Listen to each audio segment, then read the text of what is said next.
Hello, আশা করি সকলে ভালোই আছেন। আমি কয়েকদিন আগে একটা ভিডিও পোস্ট করেছি নেগেটিভিটি ক্লিনের জন্যে। আজকে আমি একটা ভিডিও আপনাদের দিচ্ছি যেটা একদম সম্পূর্ণরূপে মিরাকেল। রেকির একটা মিরাকেল। এরকম মিরাকেল যে হতে পারে সেটা আমার জীবনে কোনোদিন আইডিয়া ছিল না। এবং রেকি তো অনেক মিরাকেলই করে, কিন্তু এটা একটা আমি কোনোদিন আশা করতে পারিনি এটা আমার সঙ্গেই হয়েছে। এটা আমারই সঙ্গে হয়েছে। আমার ব্যাংকের থেকে কিছু একটা অ্যামাউন্ট ফ্রড হয়েছিল, বেশ ভালো রকম অ্যামাউন্ট। যাকে আমি চিন্তা করে নিয়েছিলাম ওটা আমার কাছে, ওই টাকাটা আমার কোনো কারণে আমার না, তাই চলে গেল, হয়তো এটা আমার জন্যে ছিল না। কিন্তু জানবেন না, আমার তো অ্যাকাউন্টটাকে ফ্রিজ করে দিল ব্যাংক থেকে। আমি ব্যাংকের নামও বলছি না। তবে ব্যাংকে আমি যখন অ্যাকাউন্ট ওপেন করতে গেলাম বললো পুলিশে কমপ্লেন দিতে হবে। পুলিশে কমপ্লেন দিলাম, তারপরে ওরা যে প্রসিডিওর বললো সব করলাম। আজকে 2 মাস 10 দিন হলো আমি টাকাটা ফেরত পেয়েছি। কি করে পেলাম জানি না। ব্যাংকের সঙ্গে আরবিআইয়ের সঙ্গে যা হোক, এই সিনিয়র সিটিজেনদের হয়তো কোনো রকম তাদের এরকম ফ্রড কেসে কোনো কিছু হেল্প করে জানি না। আমি টাকাটা ফেরত পেয়ে গেছি এবং অ্যামাউন্টটা ছিল আমার বেশ 50,000-এর ওপরে, 60-70-এর কাছাকাছি। পুরো অ্যামাউন্টটা আমি ফেরত পেয়ে গেছি এবং এই টাকাটা আমি নিজে খরচাও করেছি। আমি টাকাটা তুলতে পেরেছি। এই লোকটা আমাকে নিজে ক্লাস করবে বলে, আমাকে অনেকগুলো বাচ্চা ক্লাস করবে বলে আমার থেকে কনসেশন করলো, সব কিছু করলো। লাস্টে আমার পেমেন্টের সময় আমার সঙ্গে কিভাবে কি করলো আমি বুঝতে পারলাম না। আমি দেখলাম আমার অ্যাকাউন্ট থেকে টাকাটা চলে গেল, ব্যাংক পুরো আমার এমটি। ব্যাংকে আমার 250 থেকে 300 টাকা পড়ে আছে। আমি তখন চিন্তা করলাম এটা আমারই কোনো মিস্টেক হবে, আমি কেন মানুষকে বিশ্বাস করতে গেলাম, এটাই আমি মনে করেছিলাম। পরের দিন যখন ব্যাংকটা ওপেন করতে গেলাম, যে ব্যাংকটা বন্ধ করে দিয়েছিল, ক্লোজ করে হয়ে গিয়েছিল, তখন ওরা বললো আপনার পুলিশ স্টেশনে যান। আজকাল আমি তো সিনিয়র সিটিজেনদের এরকম অনেক রকম ব্যবস্থা আছে। তো যাকে আমি পুরো ডিটেলটা লিখলাম, আমাকে পুলিশ অফিস থেকে বললো পুরো ডিটেলটা লিখুন, কমপ্লেন দেওয়া হলো। ওরা তারপরে সেটাকে যেখানে যেখানে পাঠানোর ওদের সেখানে পাঠালো, আমার সামনেই পাঠালো। তারপরে আমি বাড়ি আস্তে আস্তে আমার কাছে ফোন এলো, আপনি যেভাবে পেমেন্টটা আপনার থেকে নিয়েছে সেইগুলো পাঠান। আমি তো ওগুলো জানতাম না, ওরা আমাকে বলে দিলে এখানে হাত দিন, এখানে এই করুন, পাঠিয়ে দিলাম আমি সেগুলো। আমি তো একবার টাকাটা এলো, 1 মাসের মাথায় টাকাটা আবার ব্যাক করে গেল। তারপরে দেখলাম আবার এই কয়েকদিন আগে দেখলাম পুরো টাকাটা এসে গেছে।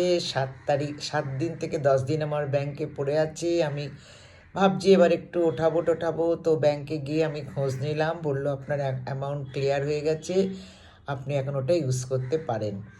এবং আমি তার থেকে টাকা কিছু তুলে নিয়ে এলাম। কিছু টাকা আমার কার্ডের এভরি মান্থে কাটা যায়, সেটা কেটে গেল। তাহলে এইটা আমি রেকির অবদান বলবো কিনা বলুন, এটা রেকিরই তো মাহাত্ম্য, তাই না? এত বড় সত্যিটা আমি আপনাদের কাছে বলতে আমার খুব ভালো লাগছে যে আমি শুধু রেকি প্রে করে গেছি যে আমি যেন টাকাটা ফেরত পাই। এটা আমার কষ্ট করে ইনকাম করা টাকা, আমি যেন এটা ফেরত পেয়ে যাই। তো রেকি যে এত পাওয়ারফুল, এত মিরাকেল করতে পারে, সেটা রিয়েলি আমি এতদিন এত হিলিং করেছি, এত লোককে শিখিয়েছি, সবার থেকে গুড রেজাল্ট পেয়েছি, কিন্তু এটা একটা বিশাল পাওয়া আমার কাছে।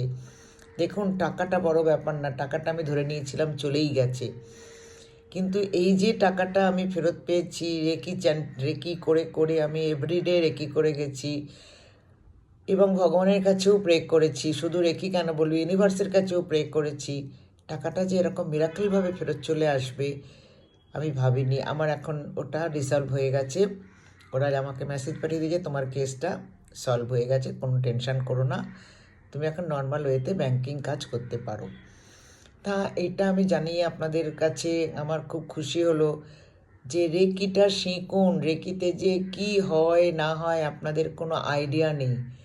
যেটা আমি নিজে কোনোদিন ভাবিনি যে এই অ্যামাউন্টটা আমি কোনোদিন ফেরত পেতে পারি, সেই অ্যামাউন্টটা আমার কাছে ফেরত এলো। এটা একটা হেভি অ্যামাউন্ট ছিল, খুব একটা কম টাকা ছিল না। আমি ভেবেছিলাম আমার টাকাটা বোধহয় গেল। আমি সবাইকে ব্যাপারটা বলিও নি। বাড়ির কয়েকজন লোক জানে, বাইরের লোকেদের আমি কথাটা বলিই নি, কারণ লোকে আমাকে বলবে তুমি এত বড় ভুল করলে কি করে। তো যাকগে, আমার এটা একটা বলতে খুব ভালো লাগছে যে রেকির একটা এত বড়, আমাকে ইউনিভার্স বলুন, রেকি বলুন আর ভগবান বলুন, তাদের তরফ থেকে আমার এটা গিফট। আমি এভরিডে রেকি প্রে করে গেছি যে আমি যেন এই টাকাটা আমার যদি হয় আমি যেন ফেরত পাই।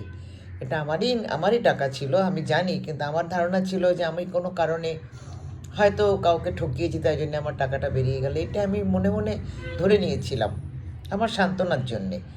তো এই মিরাকেলটা আমি শেয়ার না করে পারলাম না। এটা একটা রেকির মিরাকেল। আমি এভরিডে রেকিতে প্রে করে গেছি যে টাকাটা যেন আমি আমার ফেরত পেয়ে যাই।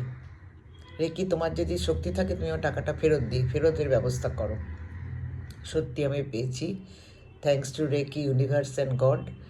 আর আপনাদেরও বলি, আপনারা রেকির ওপর বিশ্বাস করুন, রেকি প্র্যাকটিস করুন, রেকি শিখুন, নিজেকে ভালো রাখুন। আপনি জানেন না, রেকিতে মেন্টাল, ফিজিক্যাল সব রকম সুস্থতাই রেকির দ্বারা হয়। এবং আপনারা ভালো থাকবেন, ভিডিওটা দেখবেন, শেয়ার করবেন। আমি স্বপ্না বিশ্বাস, রেকি গ্র্যান্ডমাস্টার। আশা করি আমার ভিডিও আপনাদের ভালো লাগলে লোককে, এইটা তো একটা মিরাকেল, সেই হিসাবে এটাকে শেয়ার করবেন। আর রেকি শিখুন, লাইক করুন, কমেন্টস করুন, যা জানতে চান আমাকে ফোন করুন। আমার ফোন নাম্বার 9748635831।